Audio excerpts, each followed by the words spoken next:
اسلامی تاریخ میں واقع کربلا ایک ایسا عظیم اور دردناک باب ہے جو قیامت تک حق اور باطل کے درمیان فرق واضح کرتا رہے گا۔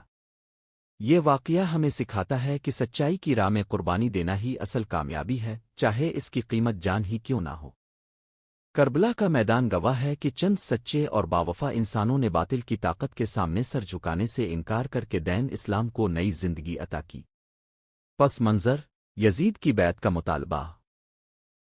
نبی کریم کے وصال کے بعد خلافت راشدہ کا دور ختم ہوا اور وقت کے ساتھ ساتھ اسلامی نظام میں کمزوریاں پیدا ہو گئیں۔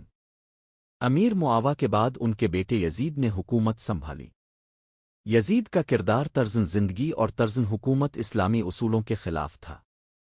وہ چاہتا تھا کہ نبی کریم کے نواسے حضرت امام حسین اس کی بیعت کر لیں تاکہ اس کی حکومت کو دینی جواز مل جائے۔ حضرت امام حسین نے واضح الفاظ میں فرمایا، مجھ جیسا شخص یزید جیسے شخص کی بیعت نہیں کر سکتا۔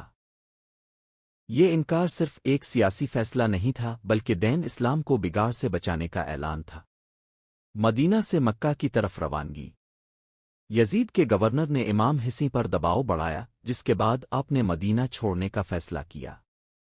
یہ مدینہ وہی تھا جہاں رسول اللہ آرام فرما تھے، مگر دین کی حفاظت کے لیے امام حسین نے اس شہر کو بھی چھوڑ دیا۔ آپ اپنے اہل خانہ کے ساتھ مکہ مکرمہ پہنچے۔ مکہ میں قیام کے دوران کوفہ سے ہزاروں خطوط آئے جن میں لوگوں نے امام حسین کو دعوت دی کہ وہ آئیں۔ ہم آپ کا ساتھ دیں گے اور حق کا۔ کوفہ کی بے وفائی۔ امام حسین نے حالات کا جائزہ لینے کے لیے اپنے چچا زاد بھائی حضرت مسلم بن عقل کو کوفہ بھیجا۔ ابتدا میں ہزاروں لوگوں نے ان کے ہاتھ پر بیعت کی، مگر جیسے ہی یزید کا گورنر عبید اللہ بن زیاد آیا، خوف اور لالچ نے لوگوں کے دل بدل دیے۔ حضرت مسلم بن عقل کو تنہا کر دیا گیا اور بالآخر انہیں شہید کر دیا گیا۔ اس کے باوجود امام حسین نے حق کا راستہ ترک نہ کیا، کیونکہ ان کا مقصد حکومت حاصل کرنا نہیں بلکہ دین کو بچانا تھا۔ کربلا کا میدان۔ 2 محرم الحرام 61 ہجری کو امام حسین کربلا کے میدان میں پہنچے۔